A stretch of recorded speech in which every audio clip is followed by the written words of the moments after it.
energy, energy. My guy, go tap up your energy. I heard they looking for me. You can find me in the kid busy room on tilt. This for all my people been torn. They burn the broke down, but they back still up on bill. I tapped into another storm in that form. As I know I'm on rap just to get the cat bill. Put on for the folk on the bed and the bills in the streets and the hills, and it's just that real. God, just so real. It's a movie out to focus and we act to be seen. High just obscene. I don't wanna make a scene just to be on the screen. Blow steam for the grain. I ain't put down the mic since I picked up the thing. See too many go blind cause they won't blink. They say it be a slow ride when you see King of Boogie board on the low tide. No sunscreen, no sun go king.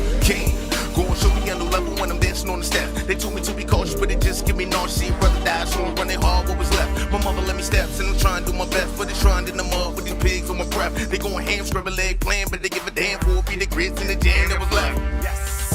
Look at them niggas rolling. Look at them pigs rolling. Why my skin swollen? Too much pressure. Too much pressure. Too much pressure. Too much pressure. Too much pressure. Look at them niggas rolling. Look at them pigs rolling. Why my skin swollen? Too much pressure. Too much pressure. Too much pressure. Too much pressure. Too much pressure. The way the hell is down, keep us stressed up. Still my head high with my chest up. I try to God till you know I stay blessed up. And I'm damn near perfect when I messed up. As a people trying to get our respect up. Black on black money, get our checks up. And the flow so sick, I need a checkup. You my queen, cause you equal from the neck up. Stay high like a bird's feathers. Matter of fact, a helicopter's propellers. Rock our own shit, it ain't nothing you can sell us. 3 steps ahead, it ain't nothing you can tell us. Ain't got a lighter, then they still gon' smell us. Call me Verde, you're Mr. Green. Stay fresh as pine sol, I miss the clean. Talk a lot of shit, I sip Listerine, but I can back it up. When I open up shop, I make them pack it up. Laughing to the bank, bitch cracking up. Money like pancakes, how I stack them up. Full speed ahead, no slacking up. Better learn to play your role, stop acting up. Front line with the puppets, how I back them up. Baby powder in my palm, then I slap them up. Yeah, that's what's up, nigga. Look at them niggas rolling. Look at them pigs rolling. Why my skin swollen? Too much pressure. Too much pressure. Too much pressure. Too much pressure. Too much pressure. Look at them niggas rolling. Look at them pigs rolling. Why my skin swollen? Too much pressure. Too much pressure. Too much pressure. Too much pressure. It's too much pressure. Look at them niggas. Till my head high with my chest up. Look at the pigs. Pressure. Pressure.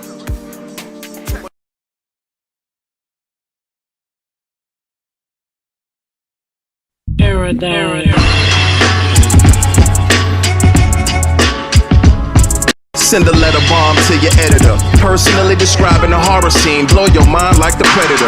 Sever your preconceptions by stating the facts. Them dudes laying the vocals, Gene Panay. Sports talk, entertainment, news, and politics. Relationships, logical steps, and common sense. Topics of conversation for the masses to connect. After the broadcast, give you reasons to reflect. Respect all opinions, but we're here to serve the core audience food for thought. Welcome to Furthermore.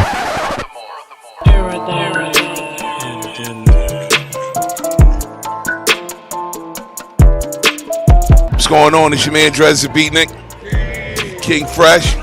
We are the owners of the East Atlanta Treehouse in beautiful East. This is what we shot last night. Yeah. It's gorgeous. Got a little, okay. What's that? Delays effect. A little delays effect. No, he's on the phone right now. Nah. This is the king of disco. DJ. Right. Yo. Yeah. Alright, sorry about the technical difficulties. It's all good. Let me see something. Let me try something here. How far we go?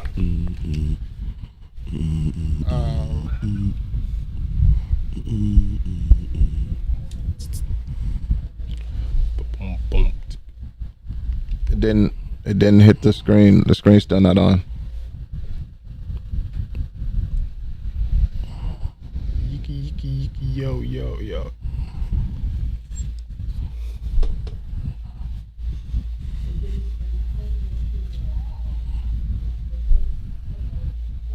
I hear him talking, and I know he's talking to Smoke.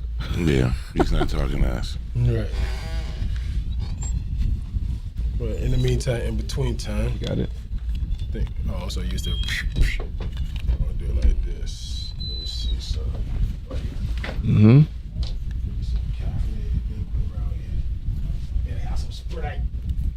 I'm sorry, sir. No Sprite. Sorry, sir. That's fancy stuff. Yeah. That's fancy stuff, man. We have orange and New bottle, same pineapple.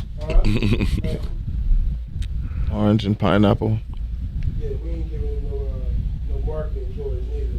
Right. Yeah, that's why I turned the bottles to the side, because they're not paying us to promote their stuff. Mm-mm. You got some tape in your office? Nah, you just turn it the other way.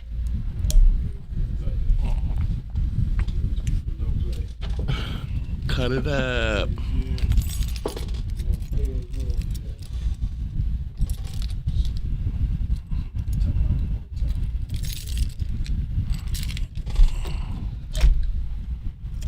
How about it?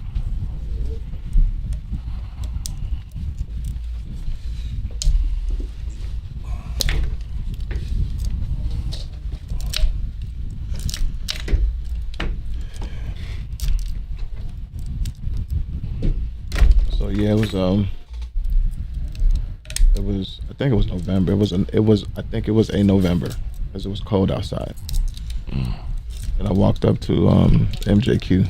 Mm-hmm. And I had seen Follow the Hat on social media all the time. And I had never seen the face. Mm. That's why I want to get into, because I want the world to...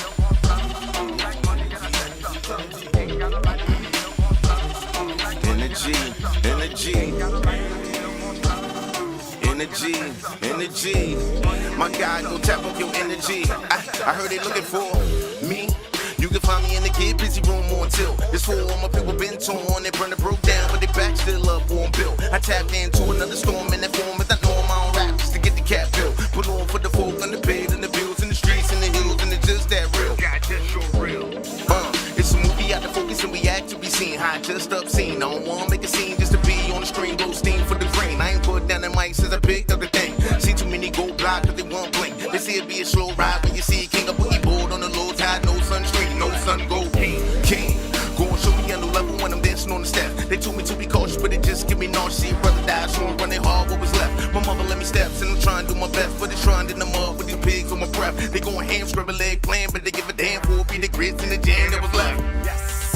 Look at them niggas rolling. Look at them pigs rolling.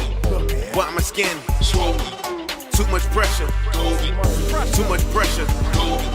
Too much pressure. Too much pressure. Too much pressure. Look at them niggas rolling. Look at them pigs rolling. Why my skin swollen? Too much pressure. Too much pressure. Too much pressure. Too much pressure. Too much pressure. The way the hell is down, keep us stressed up. Still my head high with my chest up. I try to God till you know I stay blessed up. And I'm damn near perfect when I messed up. As some people trying to get our respect up. Black on black money, get our checks up. And the flow so sick, I need a checkup. You my queen, cause you equal from the neck up. I stay high like a bird's feathers. Matter of fact, a helicopter's propellers. Rock our own shit, it ain't nothing you can sell us. 3 steps ahead, it ain't nothing you can tell us. Ain't got a lighter, then they still gon' smell us. Call me Verde, you're Mr. Green. Stay fresh as pine sol, I miss the clean. Talk a lot of shit, I sip Listerine, but I can back it up. When I open up shop, I make them pack it up. Laughing to the bank, bitch cracking up. Money like pancakes, how I stack them up. Full speed ahead, no slacking up. Better learn to play your role, stop acting up. Front line with the puppets, how I back them up. Baby powder in my palm, then I slap them up. Yeah, that's what's up, nigga. Look at them niggas rolling. Look at them pigs rolling. Why my skin swollen? Too much pressure. Too much pressure. Too much pressure. Too much pressure. Too much pressure. Look at them niggas rolling. Look at them pigs rolling. Why my skin swollen? Too much pressure. Too much pressure. Too much pressure. Too much pressure. It's too much pressure. Look at them niggas. In my head high with my chest up. Look at the pigs.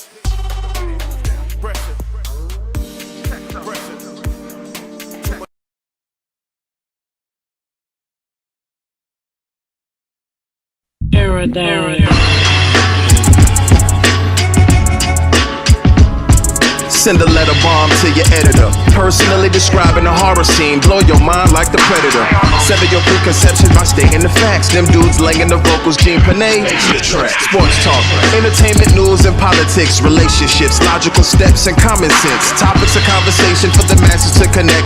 After the broadcast, give you reasons to reflect. Respect all opinions, but we're here to serve the core audience food for thought. Welcome to Furthermore.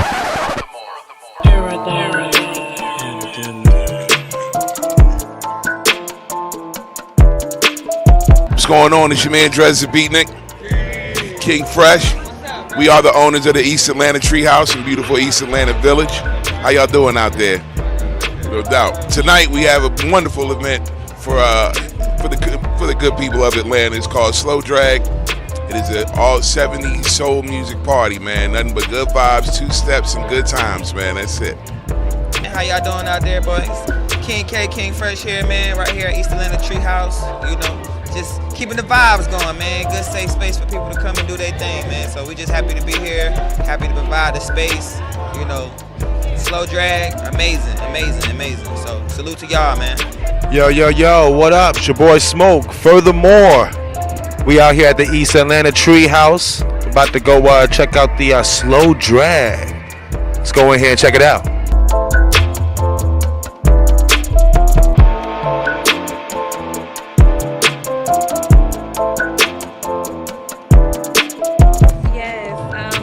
Whitney, and we are at Slow Drag Atlanta.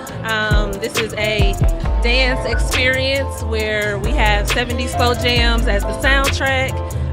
We're out here trying to inspire intimacy and, you know, just real good vibes and a good time. And so, yeah, we're here at East Atlanta Treehouse with our 10th Slow Drag, actually. So, yeah, we're excited about it. You guys plan on doing this annually, or? So it's actually a monthly event. So we've been doing it monthly, yeah. We've been doing it monthly since February of this year. Yeah. How can people find out more about it? Yes, so we're on, our website is slowdrag.co. That's also the Instagram account, slowdrag.co, slowdrag.co. You can find us on Facebook the same way, as well as Twitter.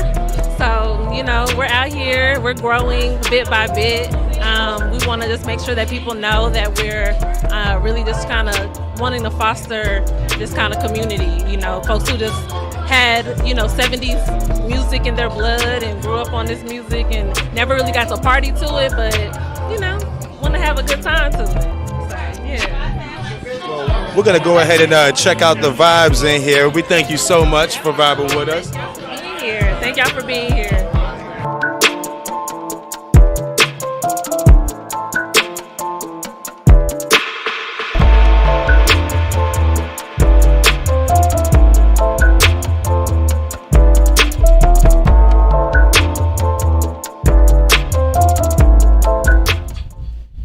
All right.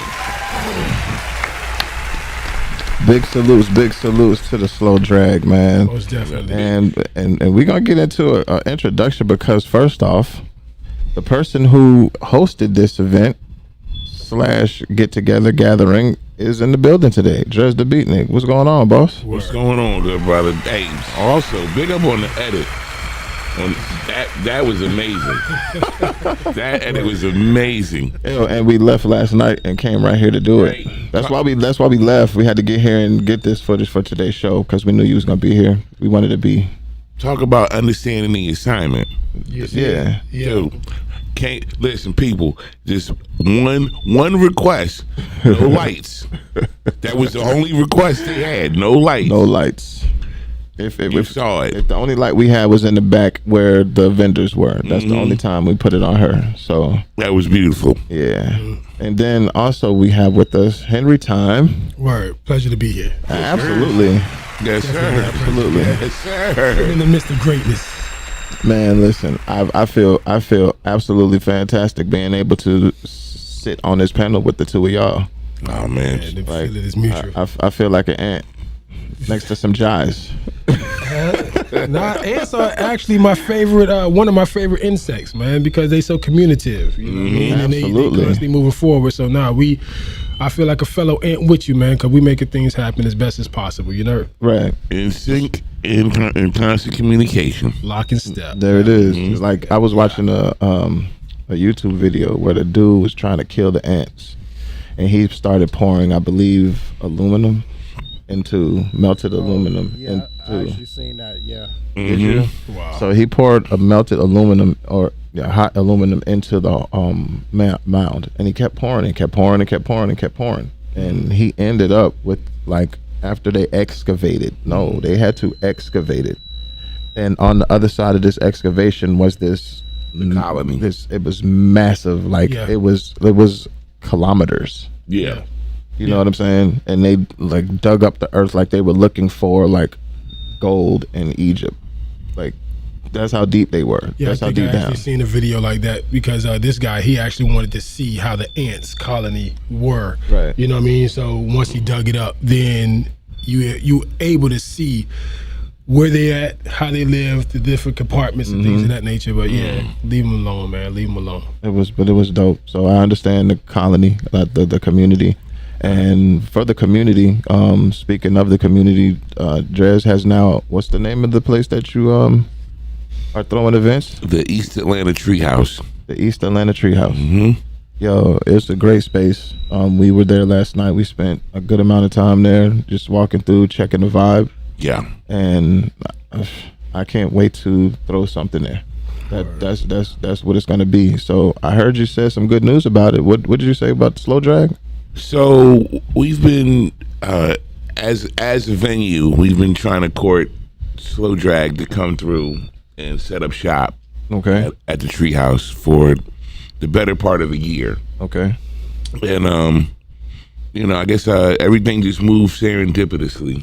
You know what I'm saying, for it to happen. Yeah. So last night was the first installment of Slow Drag at the Treehouse.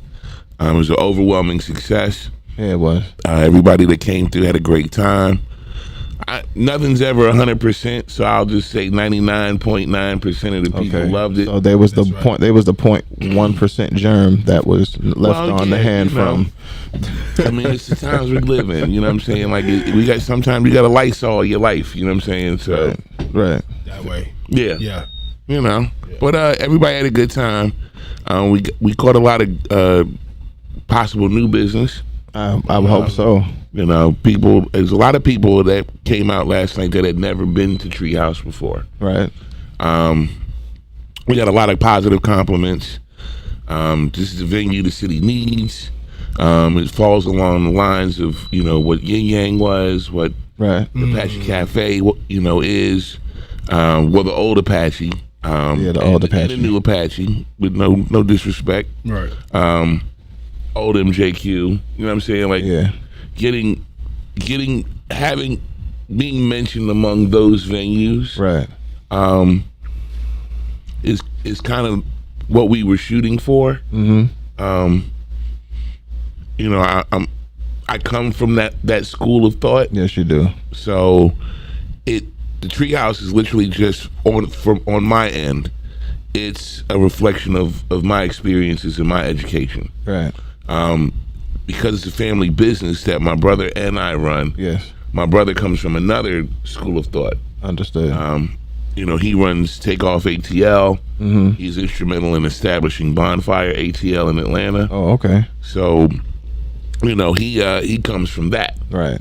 And it's reflective in the booking as well. Gotcha. So, gotcha. Nice.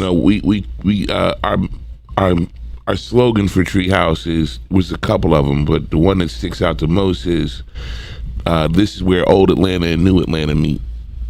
There you go. Yeah. Right. And we're called the East Atlanta Treehouse, but we also eat. We evolve and thrive at our spot. So that's what we do. Evolve and thrive. I like the play on that. Thank you. EAT, East Atlanta Treehouse, evolve and thrive. Yeah. Eat. Yeah. Yeah. Especially for MC, when you eat, it's bars. You eating, bars. Like, you know what I'm saying. Bars. So well thought out. And I think that once again, that it all comes with the branding of everything that we spoke about. So, Henry, tell me how you know of this guy to your left. Well, I know of the brother because the poetry scene, as he mentioned, the Apache Cafe. So this is when I was deep into the poetry aspect, the spoken word aspect of things, and a lot of things was being hosted, more especially for Atlanta, at the Apache Cafe. And Dres, like I said, he's always moving the culture forward since I've known of him. You know what I mean? Right. Once again, I was quite welcome. Absolutely. Once again, I was a spoken word artist from Miami. Okay. So we always traveled up here. Me, Rasta Funk, Maha Adachi, Heru, Kafra, things of that nature. We had that Black Light Collective, right? So we always did things not only in the colleges but hit every spoken word cafe that we can find, and always, like you said before, the hat.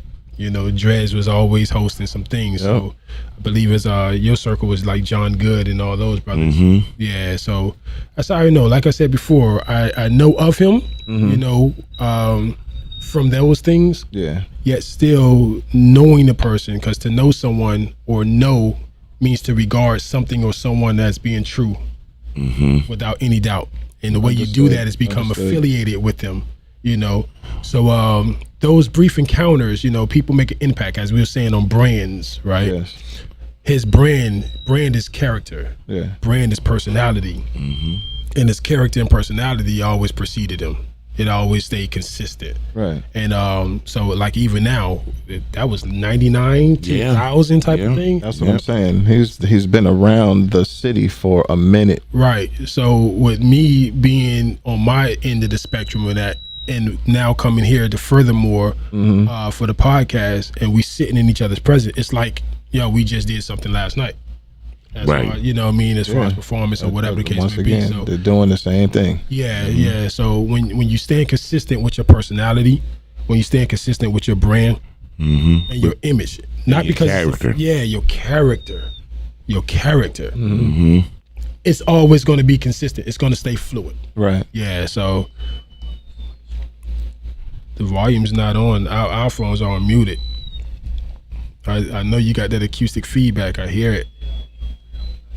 I tell you what. And that is the VOG. He said, I tell you what.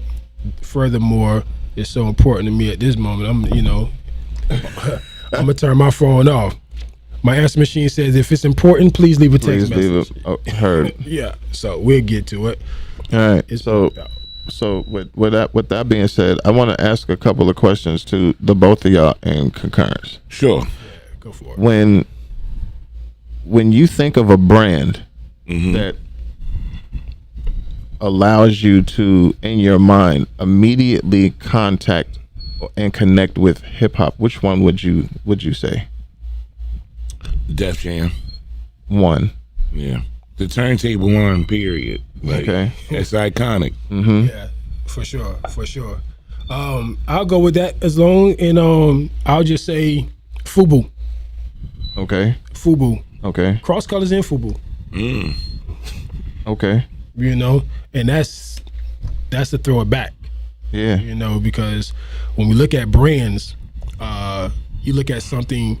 I know a lot of young artists nowadays, young business owners, they just throw so much inside of their logo. They make their logos very complicated. But when you think of a brand, you think of something real simple, but that's timeless. Last night, me and Smoke were talking as he was, editing the video, and I was like, "Who would have ever thought?" Good job, by the way, Smoke. A lowercase, right? Good job, Smoke. A lowercase F in a blue circle. Oh yeah. Yeah. A lowercase F in a blue circle. Absolutely. Is one of the most iconic brands on the planet right now. Yeah. Right? And everybody knows what that is, regardless of, you know what I'm saying? They just changed their name to Meta, but that little F is a powerful thing. And you never wanted to have an F in school. You never wanted to have an F, but now they make you want an F. Right. Like everybody's on Facebook. The crazy part is they knew it and still abandoned it. That's crazy. It is super crazy. Yeah. But in regards coming back to the hip hop conversation, the B-boy in the crosshairs. Oh yeah. Public Enemy's logo. Yes. Yep. That's iconic. The Wu-Tang logo. The Wu-Tang logo. It's simple. It's just a W. Hieroglyphics logo, which is actually just a Westinghouse logo without the lines, without the connecting lines. Yeah. Wow, wow, you're right. And see, that's the thing we build on, with those, as well as you want your brand to translate, because you have the brand as the people who's behind the brand, the company, but then you have the brand as far as the logo itself, which has to translate to different media platforms, different print, Yeah. And so when you think about that and you engage that ideology and that thought, then you want that brand to be simple. Now, as we said before, like they abandoned the F and went to something else. In business, that's an exit strategy. You know what I mean? You build your brand up so you have the followers, so nobody's going to fall off. All right. But if you do it too soon, they fall off because. But they did it. They did it at the right time. Of course. Because the way, honestly, the new logo. You know what the new logo looks like to me? A game controller. Because when you get into the metaverse of things, when you start thinking about, because that's what people's mind frame is at now. The Oculus. Right. Yeah. Right. It looks like a game controller. And that's what it is. And those kids who are stuck right now, like they're going to know that for the rest of their lives. Like when we look at a GE symbol, you know what I'm saying? When we look at a Ford or a Chevy symbol, it's going to be emblazoned on their heads for the rest of their lives. Yeah. And think about what you just said too, right? The F, it was for a specific group.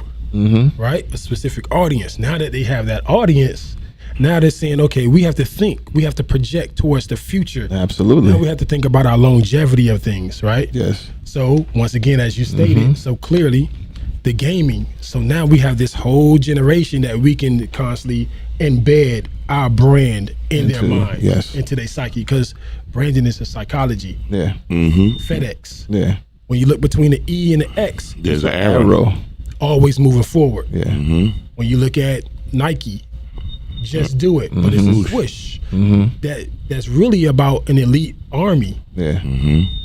All of these brands, even Adidas, it's 3 stripes, but it's mountain ascending. Climbing. Yeah. It's ascending. So our brand, even us as a culture, as Dres said with the Public Enemy, the B-boy in the crosshairs. That's crazy, man. That's staying on point, like with your game, with your culture. But what he's saying, like that, it's not only iconic, it's still what's happening. And it's simple. Like with regards to the Public Enemy logo, it's literally just one of the B-boys from the Tommy Boy logo in the crosshair. Absolutely. Yeah, absolutely. And when you think about constructing brands and design, you gotta, like you had mentioned, the psychology of things. Take Meta or Facebook, for example. They have a patent on Facebook blue, the actual color. They own the color. Yeah. Sometimes you have to take the extra step. Yeah. To hold your position. That makes sense. In the zeitgeist. You know what I'm saying? Yeah. You have to. That's crazy. Like, I have a trademark on my hat. You do have that. Yeah. Like, well, that hat was that's how I know you. I was in New York listening. I was telling y'all earlier. I was in New York watching my Facebook, and I saw everything that you were doing home.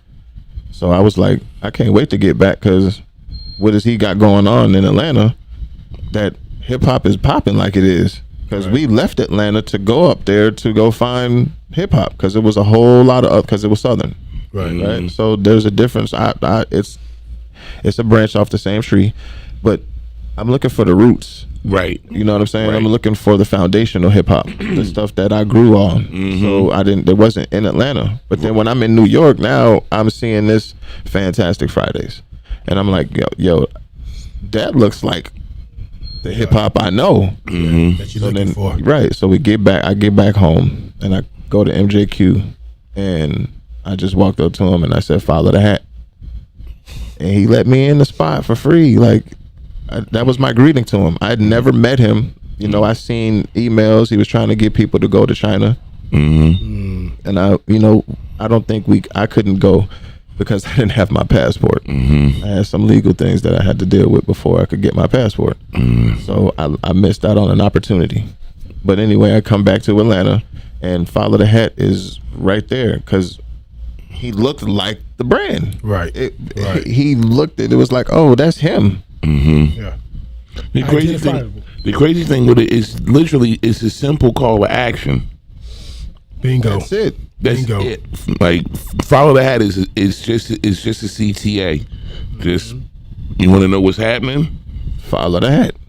That was it. Yeah. So I showed and I walked in and the old MJQ, like he said, was probably one of the illest hip hop spots in Atlanta. The aesthetic.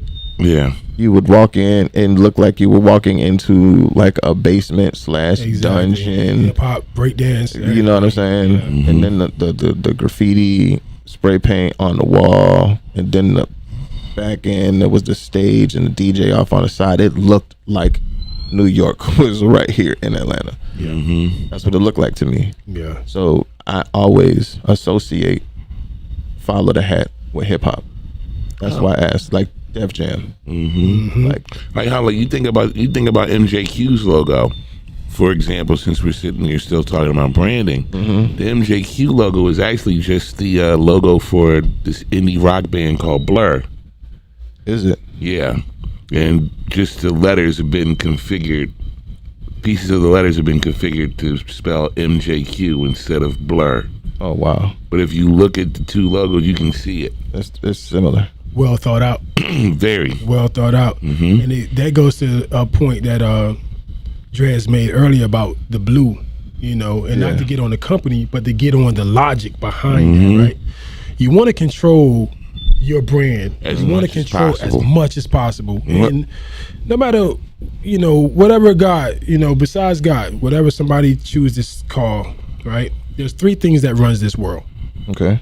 Copyrights, trademarks, and patents.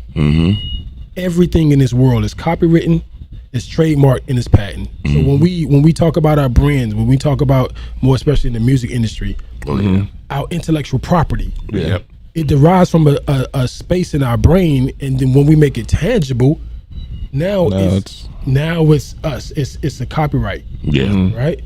So without going deep into that, at the moment, that color, you want to own everything that it takes because you're hiring somebody to create your logo. Right. So you playing this graphic art designer is playing with the colors and moving the CYMK and all this other stuff, right? To get that color. Once you got it and be like, I like that.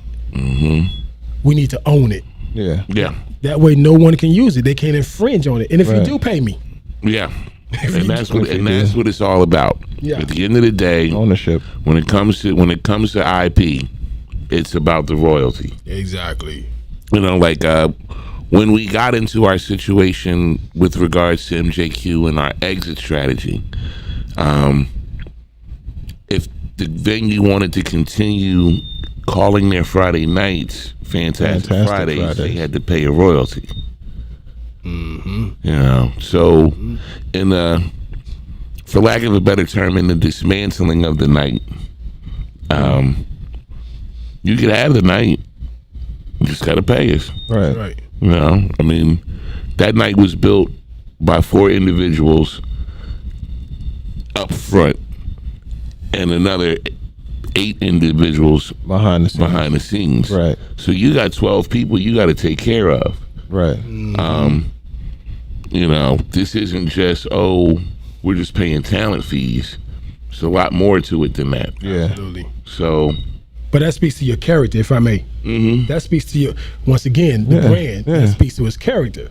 He knew, Dres and his business partners knew enough to control their brand, to control their identity, to say, okay, Bob Johnson, he didn't know BET was going to get that big. No. He's a financier. But when it did get big, his exit strategy was, okay, this is X amount of dollars you're gonna pay me, and I'm gone.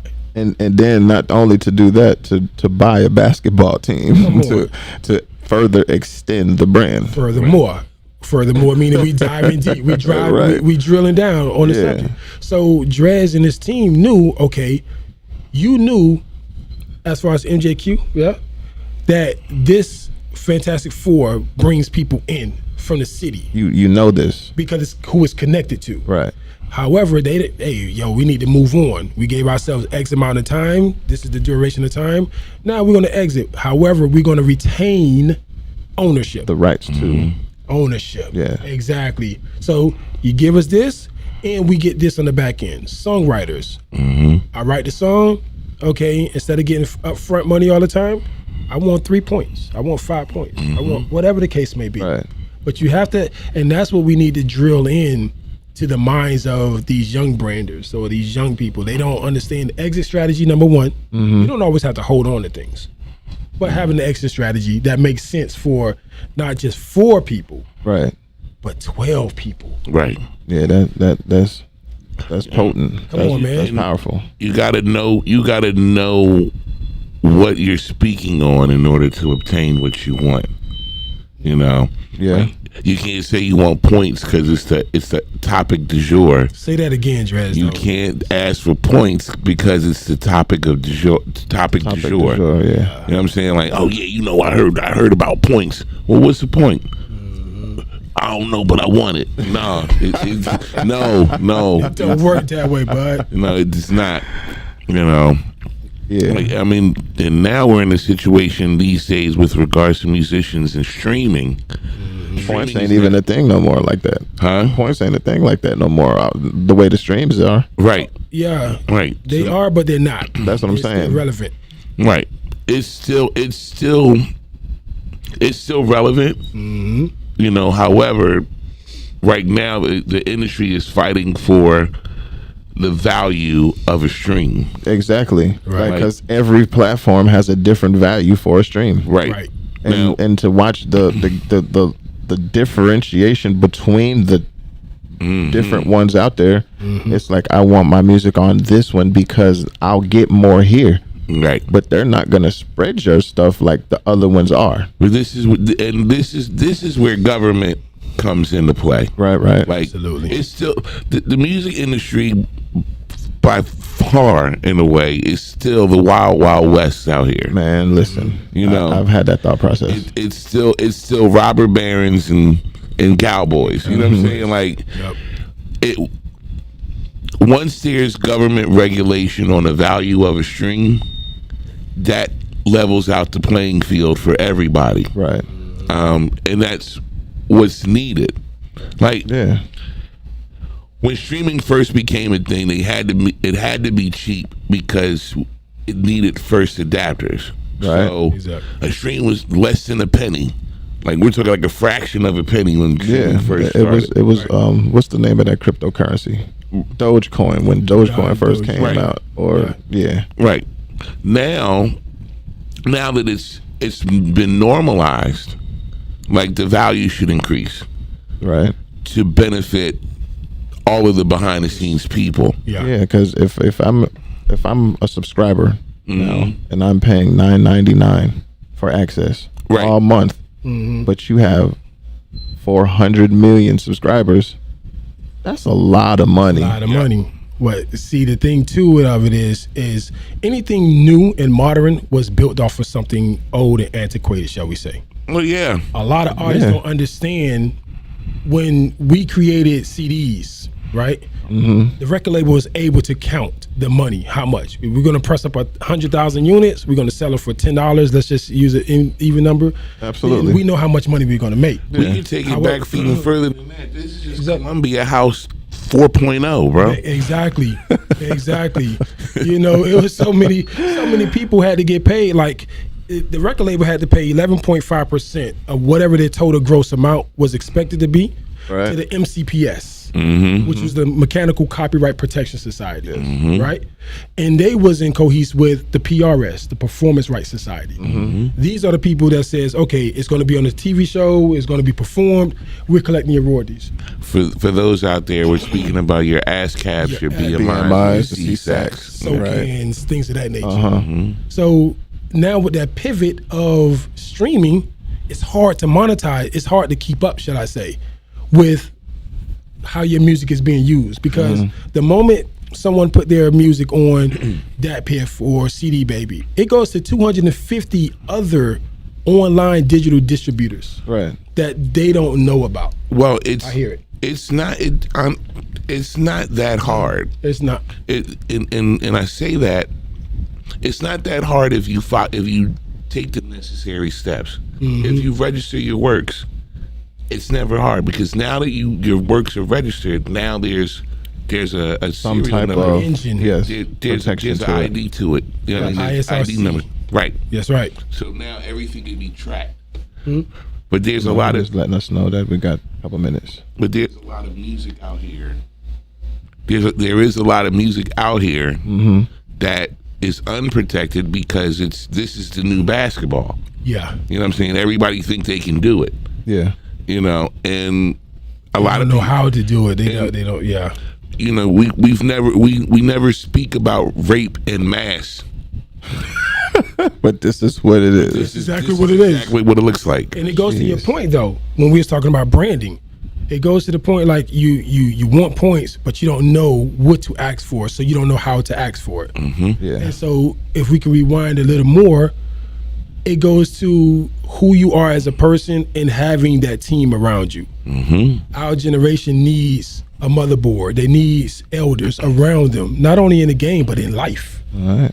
To say, okay, if you engage in this music industry or this entertainment industry or life itself, you are your brand. Conduct yourself wisely. That's why when you do sign, you sign your name, your image, and your likeness. All right. Well, we're going to hold that until the next conversation. We're just going to go on a little break right here. Absolutely. All right. Let's go.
Hi, welcome to the Juicy Crab. Come on in.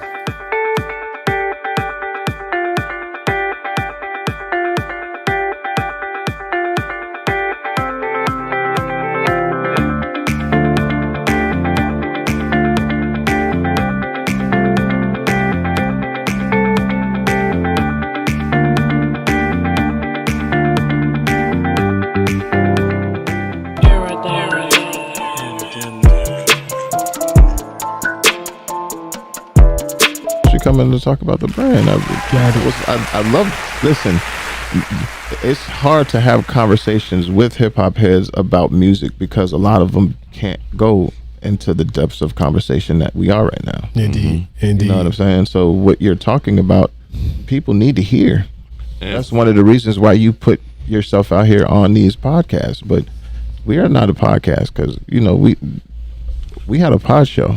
You see what happened at the beginning. We was out there doing that. It's going to get deeper. We just have to program it because absolutely it's programming. And for those that are tuning in, welcome back to the Furthermore Welcome back to the Furthermore Pod Show. Thank all of y'all. Appreciate you. Feel free to call in live, 678-615-3467. That's 678. Bada boom. 615. Bada bing. 3467. And don't forget, if you're watching this on YouTube, once we finish and we showing live, don't forget to click, share, subscribe, and put those alerts on, man, so y'all can get these shows when they come out and they drop. Listen, and I appreciate y'all for that. Just because this is not day one. Not the day one. What's good? What I'm doing? I think hit that green button. Let's go.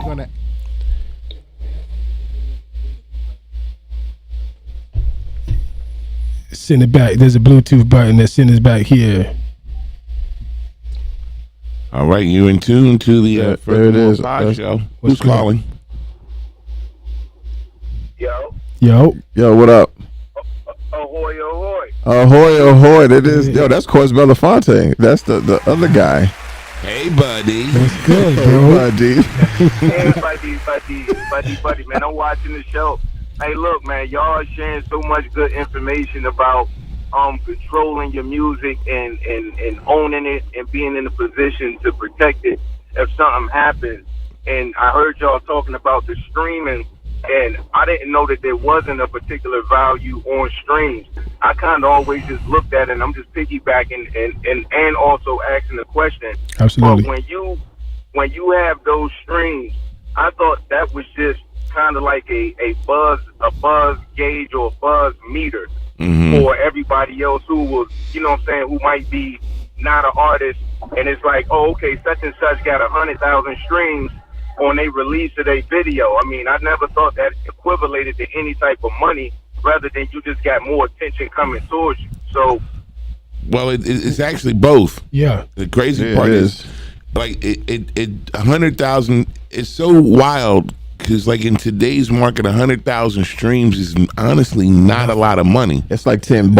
Right, it's like $1. Not even. Yeah, it's like $1. That's what I'm saying. Like, I never was impressed by when I seen people, like, unless you got like 1 billion streams, right? Then that just means when you drop or when the label decide to put your work out or whatever the case may be of your marketing strategy, that you got that much attention or at least gaugeable attention on you at that moment. Right. Yeah. So let's do. That's nutty. I'm like, they not paying 10 cents to stream. I know they not doing that. No. So let's look at it like this, if we will, right quick, right to your point. So when an artist used to sign to a label, right, the label is pressing up the units, but then the label had to have a distributor to get it out to the moms and pop stores. So that's what streaming platforms are really are now. But they removed the mom and pop. They just removed the mom and pops factor, as Dres says, and now it's more accessible to artists to get their music out on the platforms. So now we have digital distributors, but you're not getting paid. Back then they used to give co-signment. You know, okay, we're going to take on all these records. Nowadays, man, it's not like that. Well, I looked at it's like, oh, my bad, go ahead. To his point, today's music business model is very pro direct to consumer. Yes. Yep. C2C. It's very DTC these days. So the idea of cutting out the brick and mortar and cutting out the middleman, you're still making the sale. It's just the sale comes in a different form now. You get more of the back end. Up front, and you know, and those and those of us that do this, we all know that a record deal is pretty much a glorified loan. That's it. That's all it is. That's it. Exactly. That's why I always watch out for that. And I'm looking, and I was saying how y'all locked down the Fridays. That was remarkable genius of doing that, because I think that's how the record label got screwed over. Well, not really screwed over, because I think more artists are allowed to get their portion now, but as far as them not having no copyright on how to stream music or how music can be distributed, then they kind of lost out on that, and that allowed these Daptive, Reverb Nations, and all them to be To those show up. middlemen. Yep. Right. But it ain't locked down, and it's still an open market. So that's great. If you can build up a platform to where you create enough traffic to come through and stream music off you, then you good. You good. And absolutely. And what you said too, lock down, as we were speaking about before in your brand, lock down your intellectual property, copyright. Right. First of all, you know what I mean? And then after that, register it. You know, you can go to the ECO, libraryofcongress.gov, or and Electronic Copyright Office. That's the first thing before we even get into the streaming part of things. You gotta protect it. You have to protect it. Like, you have the rights to your car. You own the title to that car, but you let me drive it. If, hypothetically, I get pulled over, the police going to look at me and say, okay, boom. They know who that car is registered to because your name is on the title registration. And the registration. However, you just gave me permission to drive it. I don't own it. I have permission. So when we copyright our music and our intellectual property, we're giving these other vampires or other people to use it, whether it's sync license or music or whatever. We're giving them the rights to use our joints. You don't own my joint. Right. Yeah. Right. And what's a lot or equally important, I think it is you have to invest in whatever it is that you're protecting. Absolutely. Because the whole ordeal is, if you don't have a brand that's worth, anybody coming to see or anybody checking out, then you got the copyrights to a whole bunch of nothing. So as far as investing in owning your shit, you also got to put that same investment and energy as in building that brand. And I heard y'all say that earlier, like you are the brand. Everything you do and repetition and also staying consistent is a big thing. And I've always said it as an artist. You know what I'm saying? Not that you got to put out something or have a $1 million video shot every quarter. But if you aspiring to do different things and get different attention, then you definitely got to go in on making sure that thing boom. Well, the crazy part is now, like it's more of an independence game than those of the big labels. Like all of the tools to launch a successful music career is right there. Is at your fingertips. Right. The crazy part is where a lot of artists lack is education. They lack seeking and obtaining the education to be successful. Like people don't talk about publicists. That's me. Like this, you got to not only just be a great creative, you also have to be a skillful businessman, and you have to be a crafty marketer. And especially in this day and age. No business, man. We as a culture, now I tell a lot of my clients and a lot of my artists I deal with, because what got me into music is I grew up with 7 sets of Encyclopedia Britannica in my bedroom. Okay. My dad used to always tell me, here, read this book. All right. Along with the technical side of engineering, like what this brother on the phone said, having quality. So I'm listening to Rakim, and this is when tape cassettes was out. I'm wondering how I press play on the cassette player and it comes out of these monitors, not speakers, because we are the speakers, but the monitors. How we move from one ear to the next ear. So that got me into the technical side, which when you have a quality product, now you can give it to a publisher who has to pitch this music to get it used. But you can't pitch garbage.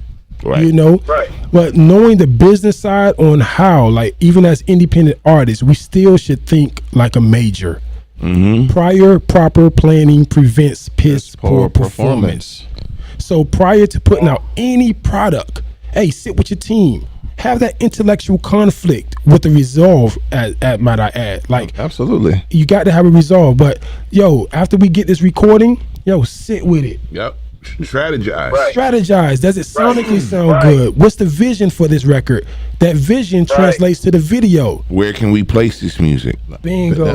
Nowadays, that's huge. Exactly what I was thinking. Yeah. Music placement is big, especially with all the media and everything that we got going on, TV shows, commercials. Gaming. You can do so much more than just make a song. About that earlier. That's right. And now you're controlling your financial standpoint, thanks, controlling man. your financial narrative. Because okay, man, they would give you $1,500 for 30 seconds of airplay on a show. Hey, okay, so now your sync license come in. When you say that, okay, we're going to use it on this episode, this season. Your song is going to come in at 3 minutes and 15 seconds. It's going to fade out at 3 minutes and 30 seconds. Would you accept this price? For 15 seconds of my song. And Dres said something earlier offline, which was, you know, a lot of people want to know about the points, but they don't understand what points are. Right. So they just go to the table like, nah, I don't want 1,500. I want 3,000 because y'all got the money. Come on, man. Right. Right. What did he say? What was that? Kudos on that French that you used, Dres. What was that? The something de jour? Which one? Oh, yeah, we were talking about. You said the wording because it's the topic of the day. You said topic you of the day. Yeah. Saying you want points because it's the topic of the day. Right. Topic of the du jour. Yeah, man. Know what it is. Know what it is, man. You have to know. You have to. Like there's we're all too old to be this dumb, man. Especially in this age, where you don't have to read, man. But at this point, I think more so it's we choose to be dumb because we think we know.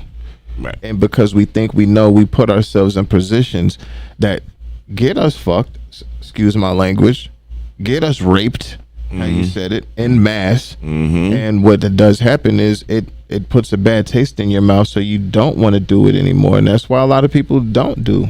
Man, my mentor told me. I mean, you go through those things because that's a part of the learning process. Absolutely. And like you said, all of us are guilty of being ignorant of something at some point in time. Right. And it does take a mentor sometimes or somebody to come and say, hey, it ain't that bad. Because I remember Kevin Hart was talking about when he went to do a comedy show and he was trying to impress this guy who was supposed to be the gatekeeper. And he completely bombed. The guy told him to give up on doing comedy, but he had his manager or he had a mentor, somebody to say, look, this ain't the one and all show. You gotta keep going. This is the growing pains of the business. Everybody's not gonna love you and say, ooh, everything you do is entertaining or fun. So, yeah, I mean, in the business, you gotta learn that shit. Hey, what's your name, bro? This is Quest Belafonte. Quest Belafonte, Journey of the Original Source. There it is. He's the guy who sits on the other side of you. Got you. Yeah. Okay, now I can put the name with the face. All right. So to your point, like 2 experiences. One, I had a mentor who told me it's not how much you know, it's how fast you can learn it. You know what I mean? Right. And then I don't need to be the smartest person in the room. I just need to surround myself with intellectual people. So I don't mind being ignorant, but I mind being stupid. Right. And there's a big difference. Ignorance, like, yo, I don't know. I'm trying to find out. I want to learn. Wait. Can you say that again? Gemology. I don't mind being ignorant. Okay. I mind being stupid. I don't want stupid people around me. Mouthful. I had a situation where I was doing some pubs for this one beat producer, and we had an opportunity to put this ballad on Twilight, the first movie. This is when the movie was coming out. So it was an artist who actually wrote this song, right? So when he found out that I was representing the producer, he wanted me to represent him. I'm like, cool, no problem, but don't make it complicated. Because music supervisors, they want to be able to clear music quick. They don't want to overcomplicate it. Right. This guy, the producer that I was representing, he done did things for a lot of well-known artists, what have you, in the industry. So what he was asking for, we can get. Right. But he was like, yo, Tyme, whatever we can get and walk away with the table from that makes sense, let's do it. The songwriter wanted 50 G's. I'm like, bro, that's not going to work. Nah, they Jewish. They got the money. Hold on, you said he wanted 50 G's. He wanted 50 G's up front, bro. This is the stupidity part I'm talking about. Like, I'm like, my boy, what if the marketing? What if the budget for sync license is 50,000 or 75? You think they're gonna give you the whole? No, bro. I'm saying, listen, a piece of the pie. They're offering, and here's the real number to that. They was offering us $3,500 up front. Yeah. With Wait. 3,500 to be on a movie. To be exactly. A lot of back end. A lot of back end. To be on the movie. 3,500 to be on the movie. To sync our song under a minute. Yeah. On that Twilight movie. And he told me, because it's based in California, he's saying like, listen, Tyme, you're easy to work with. I like you. And I'm going to tell you something. We're working on 3 more of these movies. Right. So you're going to get 3,500 up front. And then you're getting points on DVD sales, other movies. We're going to consider you for the other movies. Yep. I brought it back 60 seconds of work. For That's 60 all they require from you. That's it. Every time the movie plays. Every time. They don't even have to play the whole way through. For the life of the movie. Worldwide. I got a headache for fumbling that bag. I got a headache for half of y'all on that bag fumble. And you see how I felt. Yeah. So, and that's what that story is to say to our points. All of our points is artists understand how business works. Understand what you want. Let it make sense to you. You gotta break the mindset. You have to break the mindset first. Right. Absolutely. In your situation, what happened was you were dealing with people who were operating on a survival mindset. Mm-hmm. Right. They're trying to get from one piece of cheese to the next piece of cheese. Who moved my cheese? The next piece of cheese. Where it's go ahead. Whereas I'm trying to teach you how to make cheese consistently. Right. Fisherman. Right. Exactly. There's 2 types of games here. There's a long game and there's a short game. Yeah. And there's too many people that play the short game because they're not used to long money. Right. Right. And the producer was good with it. It was a songwriter who was asking for this. I'm like, bro, you don't even have no credits. This producer I'm dealing with, he done had credits. Right. It's to put you at least on the list of, I mean, you know, this is something that you can talk about. Exactly. But like you said, it's the wild west out here. You gotta maneuver through all of that. Like, you're gonna work with some people who might got a similar mindset and hunger, and like you said, you might work with somebody who got I just need to eat for the night. Let me eat for the night, and then I'll be straight, and then we can figure that out tomorrow. It's the long game. And you know what's more important than that, or along with that, should I say, is understanding how to build, foster, and nurture relationships. Man. Yeah. Understanding how to build relationships, nurture those relationships, and then foster new relationships. There it is. Through them relationships. Through those relationships. Like how I know, I call him Panay. I call him that guy. Like he can have and meet somebody, and he actually has the wherewithal to constantly connect. He's that guy for this business. That's what he does. You know what I'm saying? I connect the dots. That's who I am in that. You know what I'm saying? So if I know somebody, I'll put those people onto the people I know. Right. You know what I'm saying? And then constantly build like this. So me knowing you now, like it's like now I know a lot of artists who need your help. So help this individual. Right. Help this individual. But I think a lot of what we don't do in our community is we keep it for ourselves and don't give back to the community who's growing. That goes to that stupidity though. Like I know Dres shares something with me, or vice versa, or all of us, you're gonna execute on that knowledge. Versus I'm giving you this knowledge, and then I'm gonna hold you accountable. What we need in our culture too are accountability partners. Hold me accountable.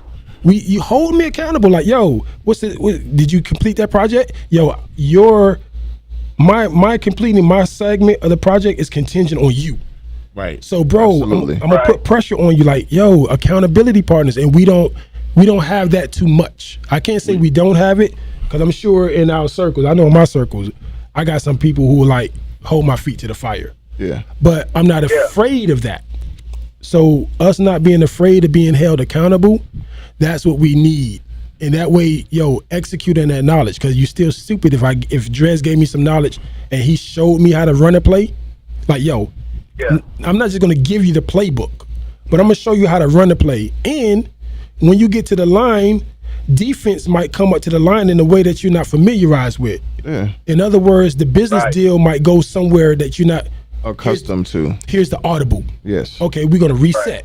Let's run the audible now. On a different play. And that aligns with strategy. Yes, sir. The other portion that I think everybody's missing here is the rub. Mm-hmm.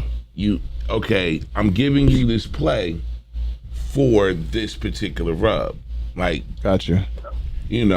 While there is something to be said about knowledge being free. However, if it's taking somebody an awful amount of time to learn how to master a thing, they're not just giving it to you just to give it to you. It's like, all right, cool, I'm gonna teach you how to do this. I don't need the whole world, but if it works, hit me back. Yeah. Like, that's what I'm saying. Don't leave me out here hungry.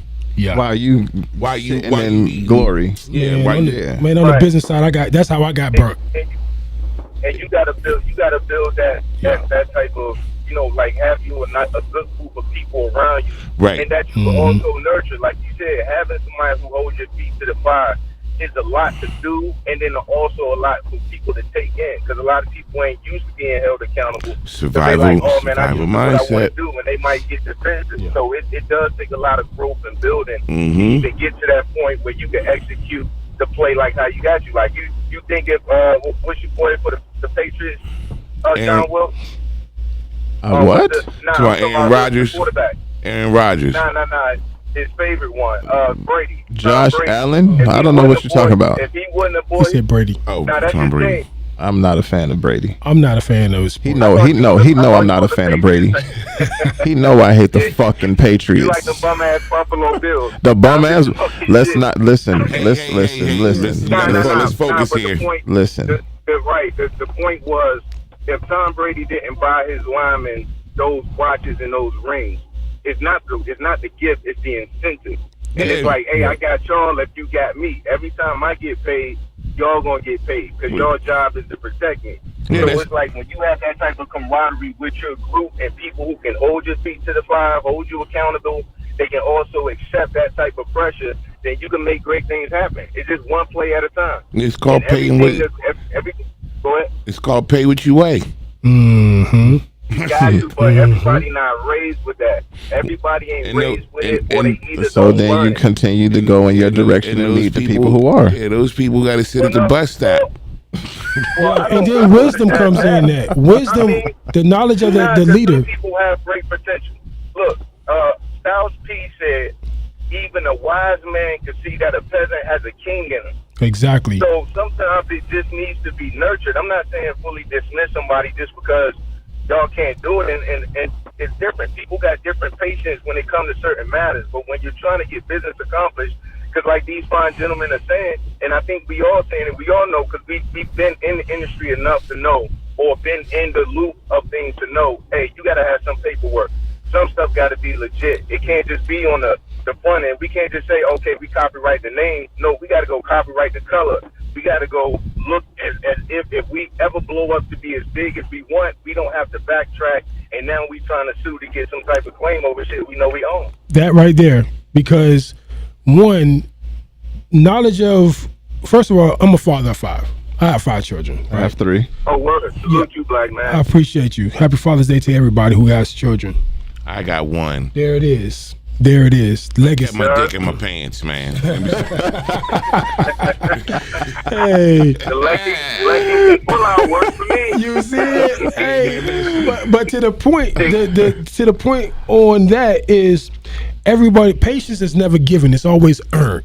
Right. And the true characteristics of a leader is being patient, understanding how to disseminate information to those who don't know, those who's not used to receiving, in this case, the music industry information, or, direction if you're in the studio. Hey, say this word like this, stop moving your hands so much. Say it in the mic, because people don't buy the artist. They buy into the artist. They buy the engineers. Right. If we want to break it down, if we break it down, they buy the engineers because the engineers make it sound the way it sounds on the other side. Come on, man. Yeah, absolutely. So it's understanding how to be patient and how to mentor people to bring them up to speed according to the level of understanding that they have. You know, and give them this information, and that goes back to the hood because everybody want to rap. Everybody want to sing. Everybody want to be a beat producer. But everybody don't know there's 20 hertz to 20 kilohertz in frequencies in between that we hear. Everybody don't know, you know, you can't be muffling the mic when you in a live concert. Right. Because you cutting up the, come on. So it's all about understanding who we dealing with and giving, as leaders, giving them the knowledge in such a way that they're not drinking water through a fire hose. That was a beautiful visual. Roger that. Hey, look, I appreciate all that good information. I'm still on 95. I'm gonna let y'all have it back. That boy at 95? Watch, man. Yeah, I'm on 95. I'm on the way up to DC. Yeah, he going I'm home. about to say, you about to be going to DC up north or top, or you going home to the MIA down south, because that's the only way you bet. But travel safe, black man. Absolutely. Hey, man, be safe out there. Hey, man, love y'all, man. Take care. Thank you too, boss. Thanks for tapping in, man. What up? Hey, make sure Smoker Panay back there sleeping, man. No, I'm good. He not. I'm good. Nah, he in the pocket. He in the pocket. Appreciate you calling in, my brother. Absolutely. Yep. Peace. All right. Quest Elefante, y'all. He's headed back home. He's going to see family. So once again, this is a Furthermore Pod Show. This is Furthermore. Yes. Please dial in 678-615-3467. Get into the meat. That's 678-615-3467.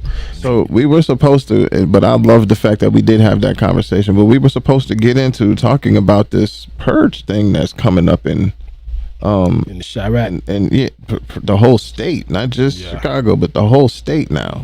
And on January 1st of 2023, there will be, I think, 13 different charges that will no longer need a police officer to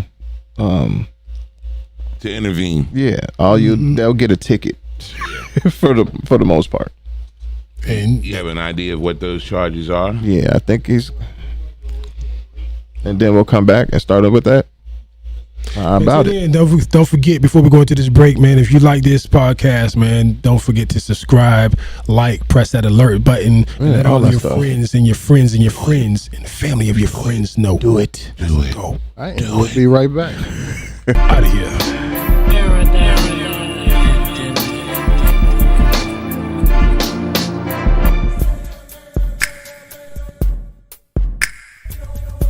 It all started with a vision, a hustle, a grind, discipline, dedication, faith, and loyalty.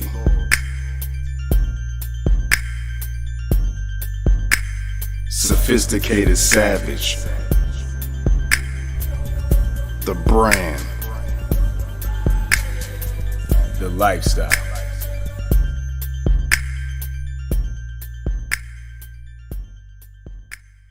It's just different.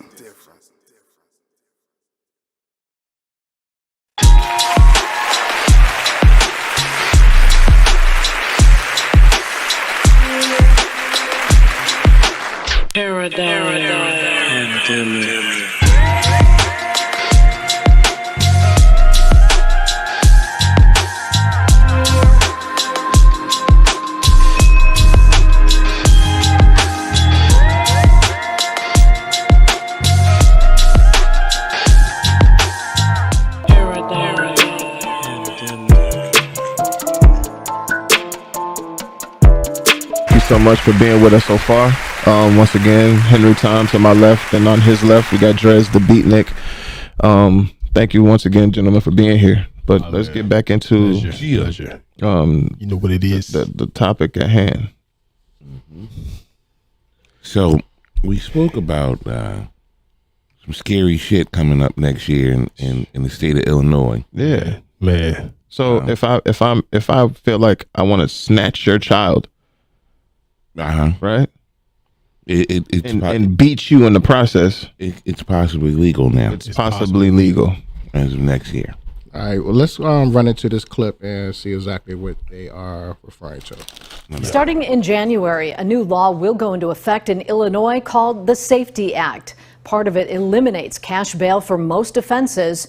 Today, the Winnebago County State's Attorney says around 400 inmates at the county jail will be released.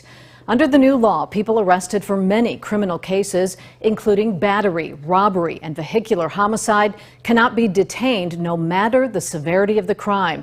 Unless there is evidence, they're a flight risk, and a judge can only detain someone for murder and armed robbery if there is a real and present threat to the safety of the community. Jay Hanley and other states' attorneys around Illinois are asking to tweak the law and allow judges to use their discretion in all cases.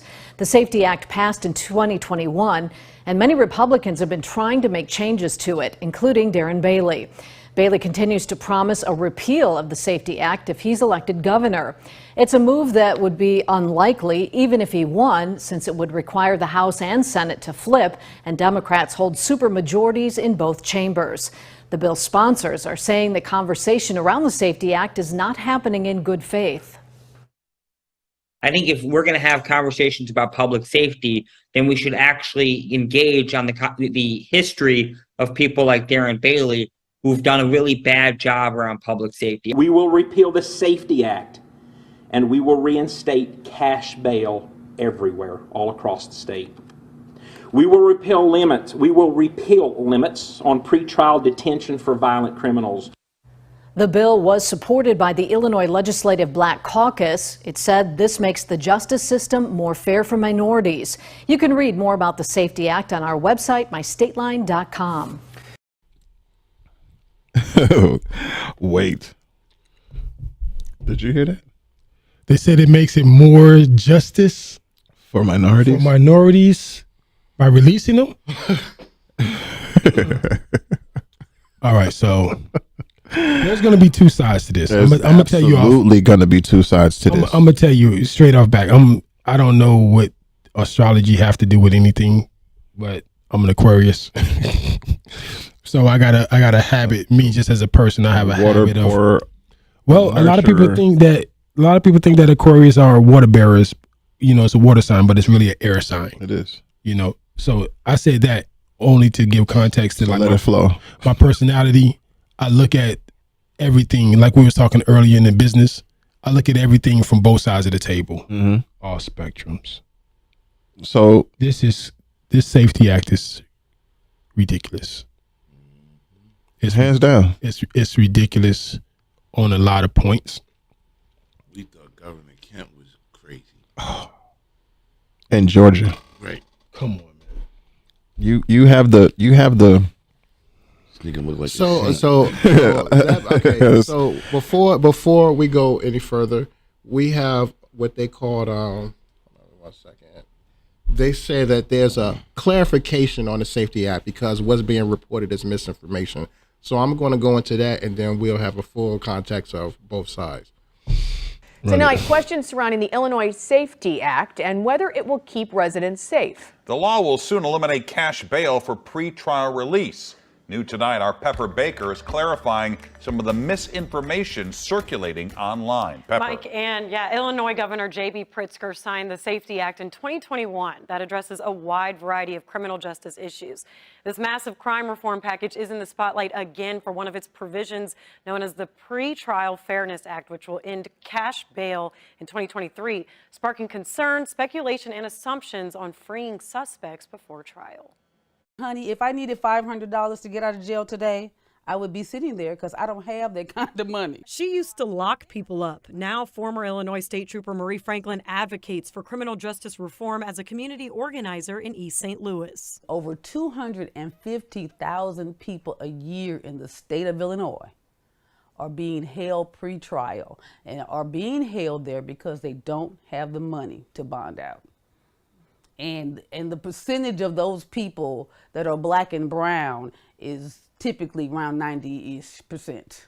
Franklin favors the SAFE-T Act, which includes the Pretrial Fairness Act, set to end cash bail for pretrial release in 2023. St. Louis University Law School professor Anders Walker breaks it down simply. So it's true as cash bail is over. Now judges decide if you pose a risk of hurting someone or running away, they'll keep you behind bars. Otherwise, you'll be free to go home until your court date. The new law says when a suspect is accused, the court will hold a hearing and may keep them behind bars if they are charged with a forcible felony. There are some felonies, though, that don't qualify, like drug possession. It's possible those people might go out and commit crime, but the idea is they're probably not likely to. Forcible felonies in Illinois law includes crimes like second-degree murder, contrary to misinformation spreading online suggesting the law would instantly release violent suspects before trial. If you are arrested for second-degree murder, you must be taken before a judge, and the judge must have a robust hearing to determine whether you are able to be eligible for release or not.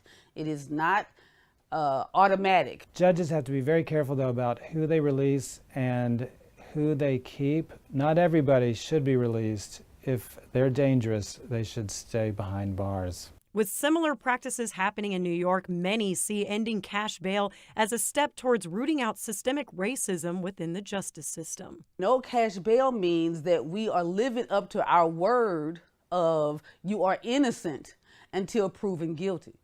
The current system says you are innocent as long as you got money to get out of jail. For most individuals, it'll be great. They can go home to their families, await their trial date, but there's probably going to be one or two that'll go out, do something really bad, and then we might see the law repealed.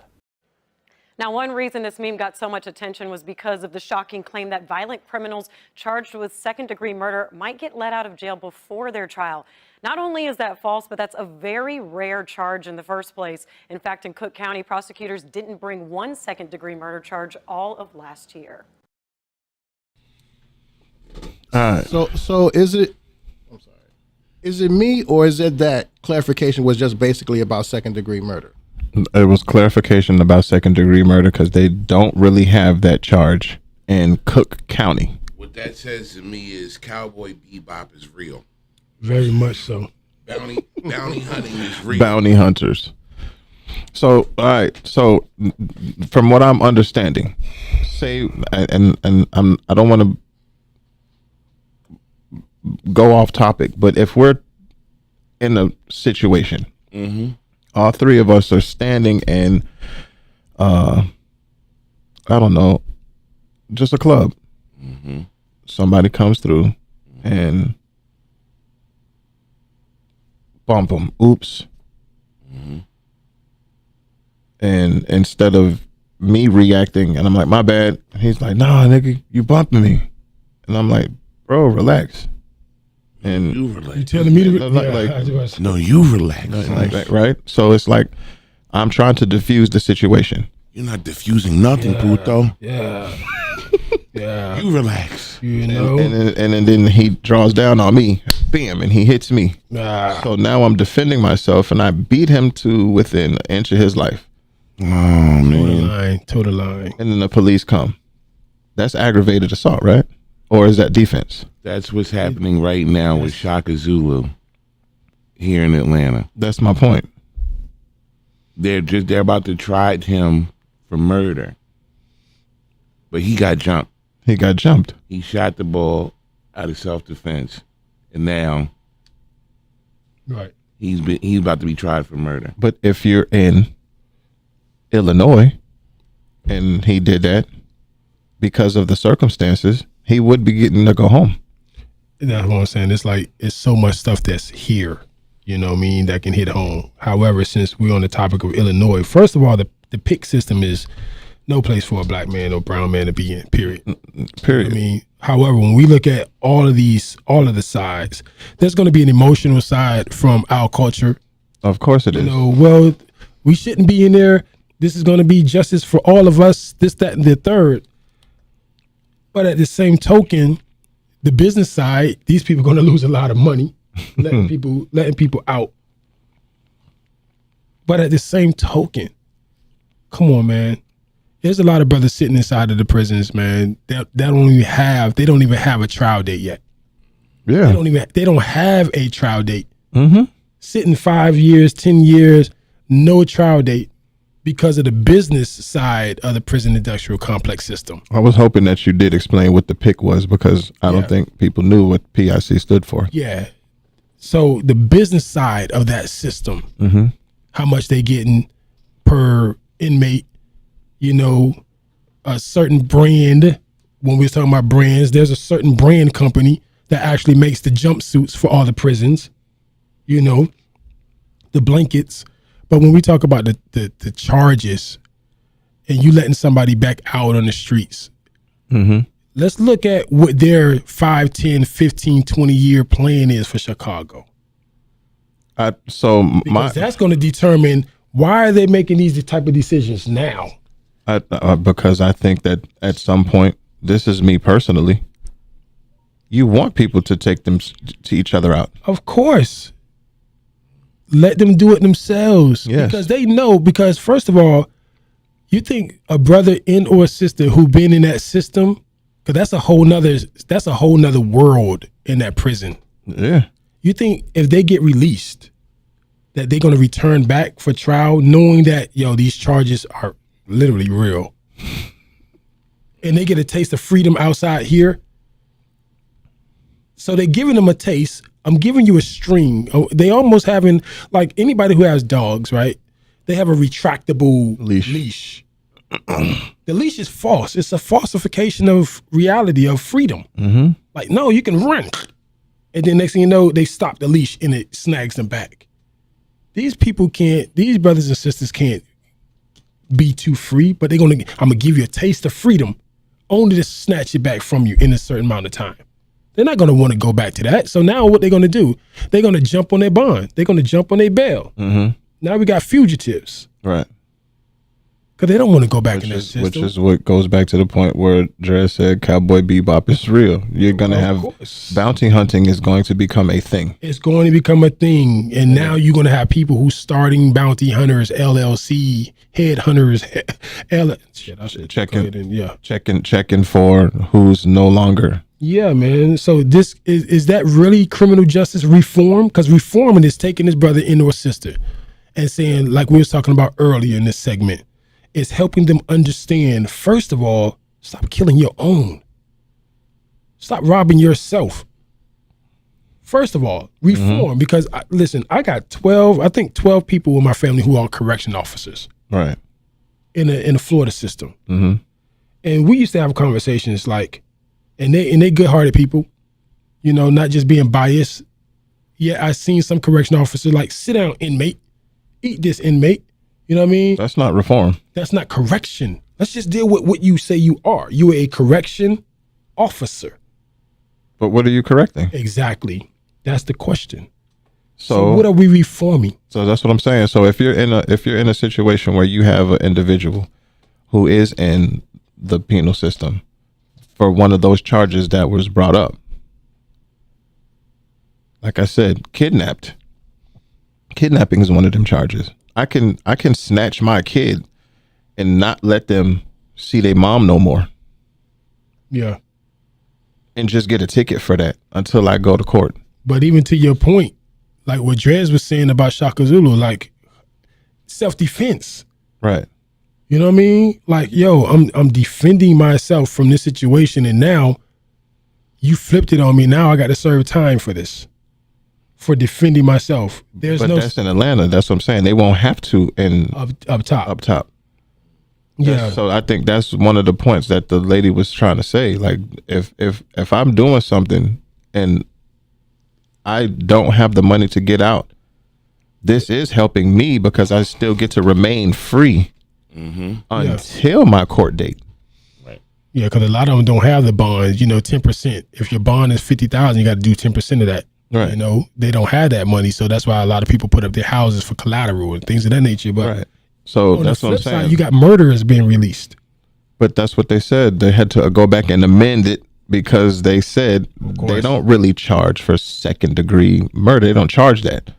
Yeah. But if you look at the list of the things that said 13 of, kidnapping, aggravated assault, arson, like it's mad things that you can like get charged with, and the police officer will come out and say, "Oh, you burnt down this building. Here's a ticket. Go to court when you go to court, or then you get put in jail." And where are they going to burn these buildings down at? I'm just saying. That's Look at it. Where are they going to burn these? That's what I'm saying. So you can snatch your kid.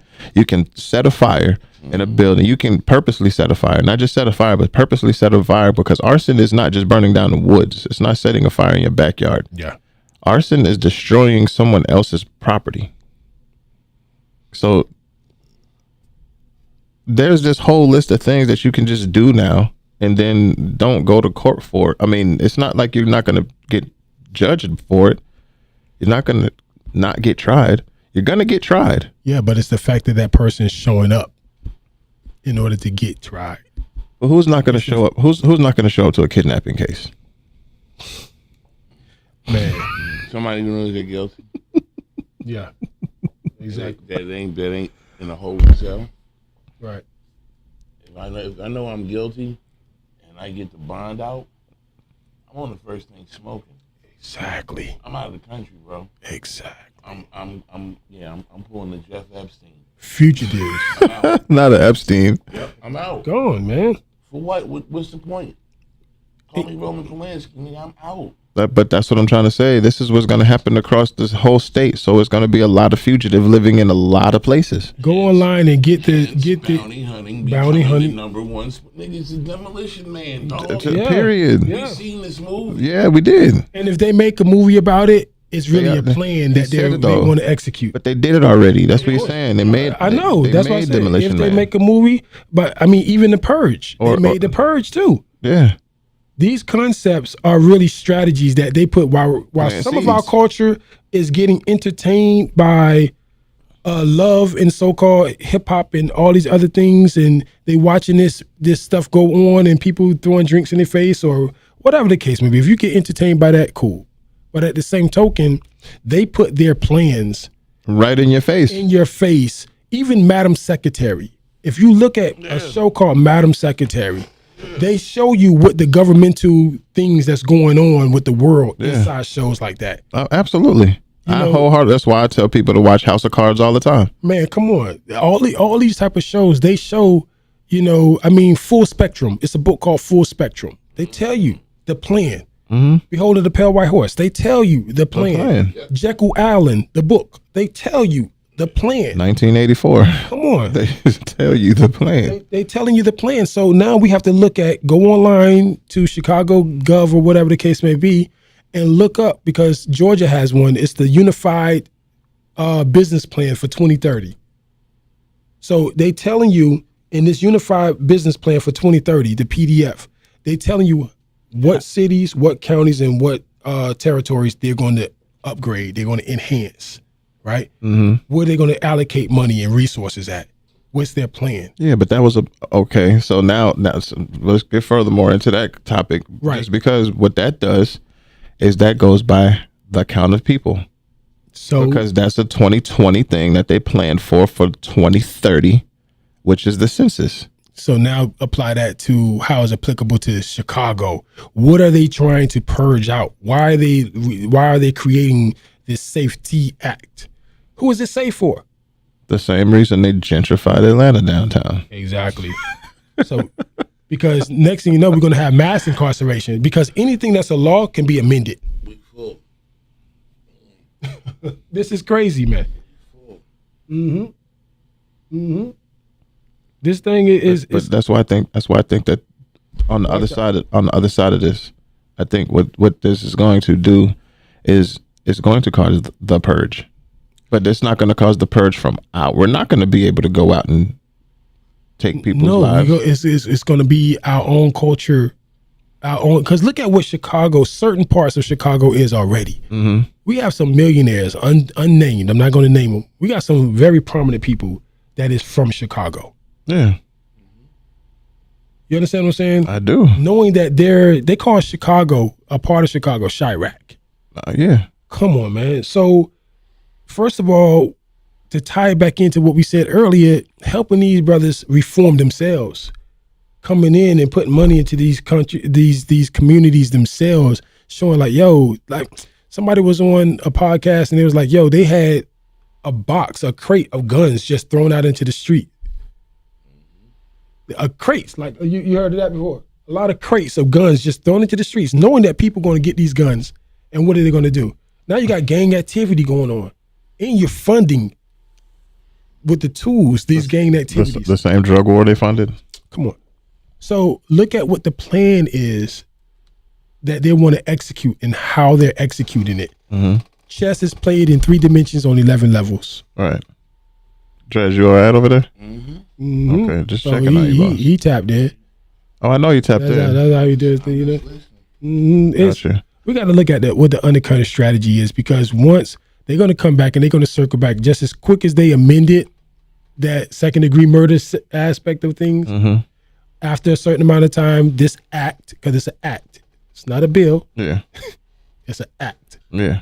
When they say, okay, now that they killed themselves, now we can go ahead and knock on their doors and come apprehend these people, and now we can flood our prisons back up. The hope, wish, and prayer is that cooler heads here will prevail. The truth of the matter is that it's not going to happen. At all. The people are going to be bankrupt. Think about what you said earlier. When people bond out, they don't have the 10%. So they put their property up. So now what happens when... Snatch the property. They snatch the property. Bingo. Now, you know, you're just fast-tracking gentrification. That's why I guess I was trying to get to that point. Oh, we did. You know what I'm saying? If you're putting a house up for bond, and that person doesn't show up, then you get to get that property because they're not doing that anymore. Breach of contract. But they're not. But there's no need for a cash bond no more. That's what I'm saying. No, so they can't just take the property now. That would be if they needed a bond. They won't need a bond anymore. You think that's not the next bill? Like that's not earmarked in the bill that they're trying to get? My point. There's probably something along the line. There is, because trust me, everything is thought out. Yeah, it is. Everything that a politician, or because remember, politicians are a bunch of lawyers. Mm-hmm. You talking about 3D chess. 3D chess on 11 levels. Right. So, and Dres brought up the point, which is also if somebody reneges on their bail, even if it wasn't a cash bond, right? They put up their house. Now they snatch the house. You don't show up. You miss a pre-trial date. You don't show up. They snatching the house, and now you got to jump through loops to try to get it back. Mm-hmm. If you don't have the money to put up for the first place, you think you're gonna have the money to fight lawyers to get your house back? Absolutely not. No. So now we can apprehend this real estate. Now we can push these people out, put them somewhere else, displace them. But now we have this property, we have this value, and now we can build it up how we want. And these people can't come back because we done build it up, gentrification. That's what I'm saying. I think that's it. I don't recall them setting a type of act in place in Atlanta for this, but if you've been in Atlanta for some time, you know that Atlanta does not look like the old Atlanta that he was talking about. The old Atlanta versus the new Atlanta. Right. The old Atlanta looks nothing like this. But should it? The cost of living is it's about the cost of living. Yeah. You know, that's really what it boils down to. Yeah. Because, I mean, I don't really trust a person who don't change, because we all should change. You're a different person that you were when you and I was linked up and P was linked up 2 nights ago.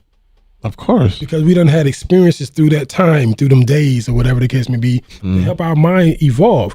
So we should buy up our own land, be in a position, you know, it's a lot of people talking about that. A lot of cultural black thought leaders or whatever the case may be, they're talking about these things, you know, empowering yourself, knowing how real estate game is played, knowing how the financial game is played.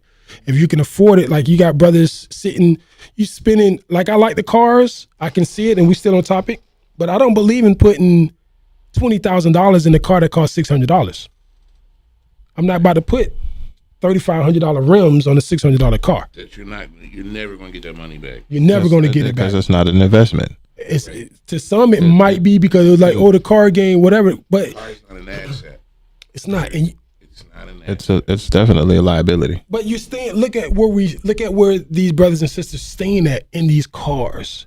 When you in a trap house with a car That's that worth cost $600, but $3,500 rims, $5,500 stereo system, $3,500 seats in it, and it's not worth that. But then there's a house right next door to your trap house or to your home that costs, it's in HUD or foreclosure, that costs $10,000. Or it's in tax lien. But because we want to look at that image, exactly, we're going to let that house stay there, let the grass grow high, absurdly looking out. Drop the value of the neighborhood. Come on. And then investment bankers from Wall Street are going to buy up all these homes. Or somebody who's smart in real estate. And the Capitol is right up the street. When I first moved to Atlanta, I was like, yo, I'm in DeKalb. And on one side, this house looked nice. I'm like, whoa. And then on the other side, I turned my head like, yo, what up? That's a big flip. And the Capitol is right there. Yeah. So you don't think, like in Miami, right? Back in early 90s, late 80s. Okay. They used to smash and grab. When JT Money and all of them used to talk about smash and grabs. People used to come from the airport and come on the 112, right? And if they missed their turn to go to North Miami Beach, they have to take 80. They have to take 95. But the next exit to get off, to get back on, to go in the direction that they wanted. Carol City? Nah, Carol City's way up top. Oh, That was like the city. That was like the city. Not even Little Haiti, but in a place like that, right?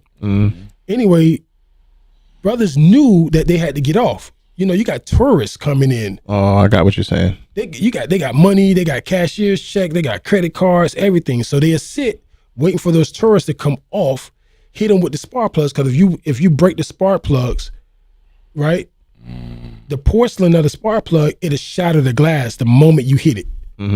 So they used to smash and grab. So what did they do? After a time, that tourist robbery made Miami go down in value. Tourists are scared to come there. Right? So what is the next logical thing to do on the business side? Start buying up those houses in that area of the exit. To change the demographic. Exactly. And start gentrification and pushing people out. Because we're losing money as a state. Right. So then what that says is everything on planet Earth is financial. Come on, man. We just talked about the music being financial. Now the laws are financial. The compository code system, I think it's by Carruthers. I'll get the book title. But at the same token, there's 9 areas of existence, and everything is financial and politics. Everything. And what's going on in Chicago, we have to really look at, prayer changes things, but it changes things through action. Right. So we have to empower our people, first of all, to what real reform is.